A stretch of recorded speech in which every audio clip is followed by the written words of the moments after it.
Salut à tous, je m'appelle Jenny et j'ai 16 ans. Tu sais qu'il y a des personnes qui sont très superstitieuses, hein? Genre, pour eux, un miroir brisé veut dire 7 ans de malheur, alors qu'un fer à cheval apportera bonne chance. Perso, je croyais pas à tout ça, jusqu'à ce que ça m'arrive. Abonne-toi à la chaîne et je te raconterai une histoire incroyable qui m'est arrivée il n'y a pas longtemps. Je suis née plutôt chanceuse. Quand je voulais aller me promener, la pluie arrêtait de tomber et le soleil se levait. Je trouvais de l'argent dans la rue au moins une fois par semaine. Pour moi, c'était tout à fait normal. Même si Sarah, une de mes meilleures potes, me disait tout le temps que j'avais une chance incroyable. Cette histoire a vraiment commencé le jour de mon anniversaire. Cette année-là, c'est tombé un lundi. Autant dire que c'était pas dingue quoi, entre moi et mes potes qui étaient en cours, et mes parents qui travaillaient. Donc j'ai décidé de le fêter plus tôt, pas le lundi, mais le dimanche. Mais quand je l'ai dit à Sarah, elle a eu peur et m'a dit que ça porterait malchance de fêter mon anniversaire trop tôt. J'ai rigolé et j'ai dit que je ne croyais pas à tous ces trucs-là. Donc dimanche, grosse soirée. Mes potes m'ont apporté plein de cadeaux, mais celui de Sarah était le plus impressionnant. Quand je l'ai déballé, j'ai trouvé une vraie boule magique à l'intérieur. Sarah a dit qu'elle pouvait prédire l'avenir de manière très précise. J'ai rigolé et j'ai dit que je pouvais deviner quelle serait la prédiction. Mais quand j'ai secoué la balle et que j'ai regardé la prédiction, j'ai vu quelque chose d'inattendu. Malchance, malchance, malchance! Voilà ce que la boule magique m'a dit. Je le savais, a crié Sarah. Tout ça parce que tu ne me croyais pas. Et que fêter ton anniv avant la vraie date va t'apporter malchance. Bien sûr, j'avais pas trop envie d'entendre ça, surtout le jour de mon anniversaire. Donc j'ai juste sorti ces conneries de ma tête et j'ai décidé de m'amuser. Je n'y pensais plus le reste de la soirée. Le lendemain, je suis allée en cours comme d'hab. Mais dès le premier cours, tout s'est mal passé. Déjà, en fouillant dans mon sac, j'ai vu que j'avais oublié mon manuel. Je l'avais pas oublié à la maison quand même. C'était pas trop mon genre. J'avais un mauvais pressentiment. Après, on avait un contrôle. Et mon stylo a arrêté d'écrire au pire moment. Il se passe quoi là en fait? Je commençais à être nerveuse. J'ai donc dû demander un stylo de rechange à mes potes. Sauf qu'à cause de ça, je n'ai pas eu assez de temps pour terminer mon contrôle. Et j'ai eu une mauvaise note. Et quelle malchance! C'est à ce moment-là que je me suis souvenue de la prédiction de la boule magique. Et là, j'ai vraiment eu peur. Pendant la pause, Sarah est venue vers moi et m'a demandé ce qui n'allait pas. Je lui dis que je passais une journée étrange. Elle avait l'air d'avoir peur. Et m'a dit qu'elle avait eu raison. Et que je n'aurais plus que de la malchance à partir de maintenant. Mais j'avais vraiment pas envie d'y croire. Donc j'ai décidé d'attendre un peu et de voir ce qui allait se passer par la suite. Je suis sortie du lycée et je suis allée à mon arrêt de bus. Mais quand je suis arrivée à mon arrêt, les portes du bus se sont refermées sur mon visage et j'ai vu le bus partir. Il ne m'avait même pas attendu. Et le prochain bus ne serait pas là avant une demi-heure. J'ai chassé les mauvaises pensées de mon esprit et je suis rentrée chez moi à pied. Je n'avais marché que quelques pâtés de maison quand une voiture est passée à côté de moi et m'a éclaboussée de boue. Je n'y crois pas. Là, j'étais vraiment mal. J'étais presque arrivée à la maison quand la poignée de mon sac s'est cassée et tous mes cahiers sont tombés dans une flaque d'eau. Ça, c'était la goutte d'eau. Je me suis assise sur le trottoir et j'ai éclaté en pleurs. J'avais compris que j'avais vraiment perdu ma chance. Là, je me suis dit que si Sarah était si douée pour lire les signes, elle saurait certainement tout réparer. Donc, je suis partie chez Sarah et je lui ai demandé de m'aider à retrouver ma chance. Elle a réfléchi avant de me dire que ce serait presque impossible, mais qu'il fallait encore essayer. Elle a sorti une feuille de trèfle d'une boîte. Voilà un trèfle à 4 feuilles. Je l'ai trouvé quand je suis allée en Irlande avec mes parents. Elle m'a dit que ça portait chance et que je devrais toujours l'emporter avec moi. Je l'ai écouté et je n'arrivais pas à croire que j'allais faire un truc aussi con. Mais je ne pouvais rien faire d'autre. Si je voulais retrouver ma chance, je devais l'écouter. J'espérais que le lendemain, tout reviendrait à la normale. Mais pas de chance, il m'est arrivé plein de trucs encore. Je suis restée coincée dans un ascenseur. Je me suis pris les pieds dans mes lacets. Et je me suis assise sur un morceau de chewing-gum. Le trèfle n'avait pas du tout aidé.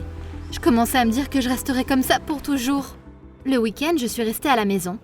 Et je révisais pour mes examens blancs. J'avais besoin de trouver un article sur Internet, donc je suis allée chercher l'ordi portable de mon père. Mais je vivais visiblement dans un vrai cauchemar. Sur le chemin entre le bureau de mon père et ma chambre, je me suis dit « J'espère que rien de grave ne lui arrivera. » Sauf qu'en passant au bord de la piscine, j'ai trébuché. Et l'ordi de mon père est tombé dans l'eau. Non! J'ai vu l'écran clignoter pitoyablement et devenir noir. J'ai tout de suite sauté dans la piscine pour le sortir, mais il ne s'est pas rallumé. J'avais envie de crier. J'étais devenue la fille la plus malchanceuse du monde. Mes parents me tueraient s'ils apprenaient ce que j'avais fait à leur ordi. Je devais le réparer d'une manière ou d'une autre. J'ai trouvé l'adresse de l'atelier de réparation informatique le plus proche. Et je me suis dirigée là-bas. Un gars sympa, un peu plus vieux que moi, m'a accueilli. Il a jeté un coup d'œil à l'ordi trempé et m'a demandé ce qui lui était arrivé. J'ai complètement craqué, je lui ai raconté tout ce qui m'était arrivé ces derniers jours. Il a écouté mon histoire et a souri. Qu'est-ce qui est si drôle? Ai-je demandé au bord des larmes. Il m'a expliqué qu'il avait exactement le même problème que moi. Sauf que lui, il était malchanceux depuis sa naissance, au lieu de devenir malchanceux à cause d'une connerie. C'est comme ça qu'on a fait un peu connaissance. Il s'appelait Georges, et il m'a dit que comme il n'avait pas eu de chance de toute sa vie, il s'y était habitué. Il m'a donné quelques conseils sur comment vivre sa vie quand on n'a pas de chance. Par exemple, il fallait toujours prendre un parapluie avec soi, même s'il n'y avait aucun nuage dans le ciel. Parce que d'après la loi de Murphy, la pluie pouvait tomber à n'importe quel moment. Après m'avoir raconté tout ça, Georges a regardé l'ordi portable de mon père et m'a dit qu'il ne pouvait pas être réparé. Donc j'allais avoir des ennuis avec mes parents après tout. Mais au moins je pourrais me préparer à d'autres malheurs si je suivais les règles. Je me disais que je serais perdue sans l'aide de Georges, donc je lui ai donné mon numéro et je lui ai dit que je serais heureuse de reparler avec lui. Il m'a appelé le lendemain et on a bavardé pendant facilement 2 heures. Je me sentais beaucoup plus calme après lui avoir parlé. Il ne pouvait pas me redonner ma chance. Mais au moins, il pouvait m'aider à me préparer. On a commencé à se parler presque tous les jours et on est très vite devenus de bons potes. Sauf que pendant ce temps-là, la fin de l'année scolaire s'approchait et avec elle, les examens de fin d'année. Peu importe à quel point je me préparais, j'étais persuadée que je ne les aurais pas. J'aurais de la malchance, quelque chose se passerait forcément et j'aurais de mauvaises notes. J'étais allongée sur mon lit dans ma chambre et je me disais « Qu'est-ce que je peux faire pour éviter la malchance ?» C'est là que j'ai vu la boule que Sarah m'avait offerte. Puis j'ai eu une idée. Et si c'était sa faute? Si c'était à cause d'elle que j'avais tous ces problèmes? Si j'étais devenue malchanceuse à cause de ça? Elle était peut-être vraiment magique. Et elle pouvait changer le destin de son propriétaire. Franchement, au point où j'en étais, j'étais prête à tout croire. J'ai retourné la balle et j'ai vu l'adresse de l'endroit où il avait été fabriqué. Je devais découvrir qui avait créé cette merde. Et je devais les convaincre de me rendre ma chance. J'ai tout de suite appelé Georges et je lui ai demandé de m'accompagner à l'adresse inscrite sur la balle. Bien sûr, il a accepté. On s'est retrouvés devant un magasin qui vendait toutes sortes de choses magiques. On a regardé la devanture, puis on est rentré dedans. C'était un homme habillé bizarrement qui nous a accueillis. Il nous a dit que son nom était Monsieur Ganuche et nous a demandé ce qu'on voulait. J'ai sorti la boule magique de mon sac et je la lui ai montrée. L'homme l'a examinée avant de nous dire que c'était bien lui qui l'avait fabriquée. Je lui ai raconté ce qui m'était arrivé et j'ai demandé à ce qu'il me rende ma chance. Mais Monsieur Ganuche a juste souri et a dit que la balle magique était juste un jouet ordinaire. Il n'y avait rien de magique là-dedans. Il nous a dit « Rien ne peut rendre une personne chanceuse ou malchanceuse ». Il nous a dit aussi que tous ces mauvais présages n'étaient que de la superstition. Pendant qu'il parlait, il a démonté la boule magique pour que l'on puisse jeter un coup d'œil à l'intérieur. D'ailleurs, le pire, c'est que celle-là, elle est cassée. Elle est bloquée sur une seule prédiction, nous explique joyeusement Monsieur Ganuche. Je n'y croyais pas. Mais c'est quoi toute cette malchance que j'avais eue ces derniers temps? L'homme m'a expliqué que je m'étais convaincue que quelque chose n'allait pas avec moi. Ou quelqu'un d'autre m'avait convaincue. C'est là que je me suis souvenue de Sarah. Je commençais à comprendre qui était derrière tout ça. J'ai vite dit au revoir à Georges et je me suis précipitée chez Sarah. Sarah m'a saluée comme si de rien n'était et m'a demandé si son trèfle m'avait aidée. Je lui ai dit que je savais tout et qu'elle pouvait arrêter de faire semblant. C'était Sarah qui avait sorti le manuel de mon sac et m'a mis un stylo cassé. Elle l'avait fait exprès, pour me faire croire que la chance m'avait tourné le dos. « Tu m'as obligée à faire ça !» m'a crié Sarah. Elle a avoué que c'était vrai. Apparemment, Sarah était jalouse de ma chance incroyable et elle avait décidé de me le faire payer un jour. Elle avait une boule magique cassée qui ne prédisait que la malchance et me l'avait donnée. T'as compris, ce qui s'est passé après. Dès que j'avais découvert la vérité, je me sentais tout de suite mieux. Tout ce qui est des présages, prédictions, malchance, tout ça là, c'était que des conneries.